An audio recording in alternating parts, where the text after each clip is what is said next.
les blessures existentielles, les blessures qui ont été définies depuis longtemps. C'est Freud qui avait à l'époque déterminé au plus près ces blessures, et ensuite elles se sont affinées, elles ont porté des noms de plus en plus précis.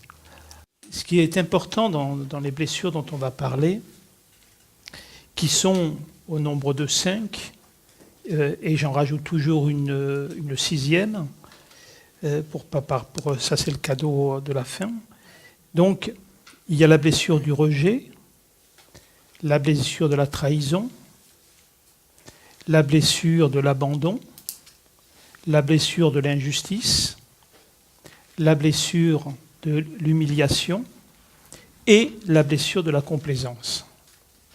Donc, ce qu'il faut voir, on va les définir un petit peu plus en détail, c'est de voir que ces blessures sont des blessures existentielles, c'est-à-dire qu'elles sont propres à tous les hommes, et aux femmes aussi, bien sûr.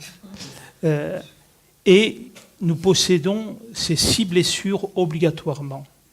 Après, selon notre histoire, selon notre environnement familiaux, éducatifs, ces blessures sont plus ou moins fortes.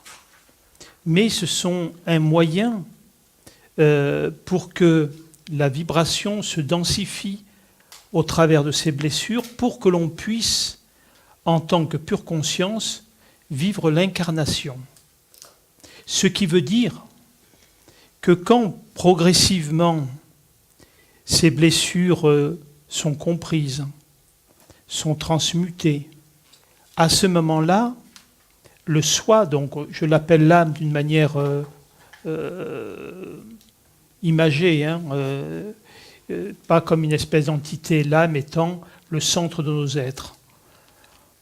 À un moment, quand effectivement ces blessures commencent à se dissoudre, si on peut dire. Quand je dis dissoudre, ce n'est pas disparaître, c'est-à-dire qu'elles ont de moins en moins de pression et d'action sur nous.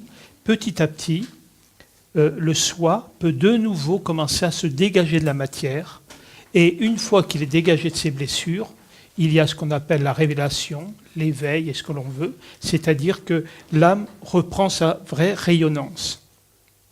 Donc, si on regarde ces blessures, elles ont double action.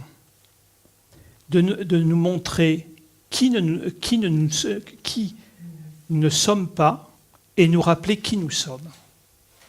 C'est-à-dire que la blessure nous met dans une histoire humaine, et comme les blessures nous amènent de la souffrance, elles nous poussent aussi à essayer de les transfigurer pour aller vers la source de notre réalité, c'est-à-dire la paix et la paisibilité et la félicité. Donc, ces blessures, il faut pouvoir en rendre grâce et les regarder comme des outils qui nous sont nécessaires pour pouvoir vivre et se libérer. Il n'y a pas à accuser, croire que quelqu'un est responsable de ces blessures. Simplement, les gens qui ont programmé ces blessures-là, notamment nos parents ou les gens qui nous ont élevés, par ce qu'ils sont, par la conséquence de ce qu'ils sont, ont engendré ces structures en nous, et ensuite ces blessures vont fonctionner totalement en automatique, et tous les événements qui vont se présenter dans nos vies ensuite ne seront qu'un moyen de tout le temps être un rappel à soi, tout le temps pouvoir revoir ces blessures pour progressivement pouvoir s'en libérer. Donc, il n'y a jamais un coupable. Si nous vivons la blessure de la trahison, on va penser que quelqu'un nous a trahis. La réalité, c'est que nous sentons trahis. Et plus la blessure de la trahison va être forte en nous, plus les réactions que ça va enchaîner vont être fortes. Donc, le but un petit peu de ce que nous faisons, ce n'est pas d'essayer de modifier tout ça, de les transformer et de les transformer en un autre comportement. le but de tout le travail que nous faisons, c'est d'être les témoins de ce qui se produit en nous. Et quand progressivement, vous voyez ces blessures qui vont se manifester dans telle ou telle situation, ça va devenir tellement évident de les voir se mettre en mode automatique. C'est un peu comme si vous aviez un clavier et que vous appuyez et il y a une note. Et au bout d'un moment, vous savez que si vous appuyez, il y a toujours cette note. Et que vous n'êtes pas cette note. Vous allez l'entendre, elle va donner une vibration, mais s'il n'y a pas identification, progressivement, la blessure est vue, mais il n'y a pas le fait de se coller à elle. Et donc, nous allons voir la blessure, mais étonné que nous n'allons pas parler à partir de la blessure. À ce moment-là, il n'y aura pas de réaction. Il n'y aura pas d'attaque vis-à-vis de l'extérieur, mais juste une compréhension d'une mécanique qui se met à l'intérieur de nous. Parce qu'il faut savoir que nos blessures réagissent en automatique, mais nos joies, nos plaisirs fonctionnent exactement de la même manière. Il ne faut pas l'oublier. C'est-à-dire que les metteurs en scène qui font un film savent très bien que telle situation va faire rire, telle situation va mettre de la tristesse, telle situation va mettre de la peur, et ils utilisent ces mécanismes-là pour mettre en phase en vous ces schémas automatiques qui vont fonctionner. Donc, il n'y a rien à guérir en vous, parce qu'il n'y a rien qui est malade. Il n'y a rien à transformer, parce que vous êtes parfait. Tout est à sa place. Et ça l'a toujours été. Il faut simplement le constater. Et non penser que la perfection se compare.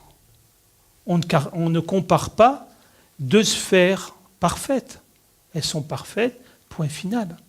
Tandis que dans nos schémas et ce qui active nos blessures, c'est toujours la croyance de vouloir être irréprochable et de se faire une idée de la perfection.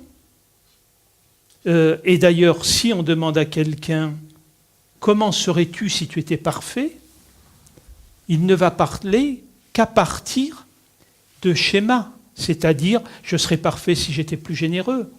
Je ne vois pas en quoi on est parfait en étant généreux. Je serais parfait en aimant les autres. Je ne vois pas en quoi aimer les autres et être parfait. C'est des singularités comportementales et émotionnelles ou éducatives. La seule chose que l'on doit faire, c'est vivre ce qu'on est. Si vous prenez dans une forêt 2 arbres, est-ce qu'il y en a un qui est parfait et l'autre qui ne l'est pas? Vous allez voir qu'en le regardant, vous allez dire oui, celui-là il est plus joli, celui-là il est plus comme ci. Mais ce propos-là, il n'est que en fonction de quelque chose d'autre. Tandis que notre réalité, elle est unique et pas comparable. Et à partir du moment où vous quittez ce point de vue, il y a quelque chose qui peut complètement s'apaiser. Voyez, donc l'approche des blessures doit être une approche amoureuse, une approche de douceur, de bienveillance. C'est uniquement de comprendre que ces blessures sont ce que vous êtes, ce qui vous définit, tant que vous êtes au niveau du je personnel, bien évidemment. Si vous vous positionnez en dehors du je personnel et que vous vous mettez dans le je impersonnel, à ce moment-là, il n'y a même plus de blessure. Tout disparaît. Parce que le je impersonnel va vous mettre au niveau du silence. Et dans le silence, il n'y a plus de problème. Dès que vous avez la moindre préoccupation, si vous arrêtez d'y penser, elle disparaît immédiatement. elle n'existe plus. Donc, il faut bien comprendre que ce qui fait vivre le problème, c'est le fait d'y penser. Parce que on se dit, en y pensant, on le fait vivre parce qu'on veut mettre une action dessus. On va mettre une action par rapport à ce que l'on croit, qui serait la bonne solution, mais en rajoutant que maintes fois je me suis retrouvé dans des problèmes où je n'ai pas pu trouver de solution. Donc on rentre dans une espèce de fantasmagorique vraiment, de prendre le passé pour essayer de trouver une solution nouvelle au futur. Tandis que, bien évidemment, ce qui a créé le problème ne permettra jamais de trouver la solution. C'est-à-dire le mental ne peut pas trouver la solution au problème qu'il a lui-même créé. Et il faut donc, pour aborder un problème, être dans l'esprit libre, l'esprit vide, pour que ça ne soit pas le mental qui fonctionne, mais dans le silence, on va revenir au niveau de la glande pituitaire et de la glande pinéale, ce qui fait que cette vibration de Dieu qui est « je suis à l'image de Dieu et Dieu est miséricorde » va vous apporter obligatoirement la solution, parce que la miséricorde libère le problème. Et la pinéale, sur l'archange Michael, va venir donner l'inspiration divine pour vous permettre non pas de trouver une solution, mais de comprendre qu'il n'y a jamais eu de problème. Et c'est pour ça que le symbole de l'archange Michael est très important. L'archange Michael, dans sa représentation allégorique, terrasse le dragon. Il ne tue pas le dragon.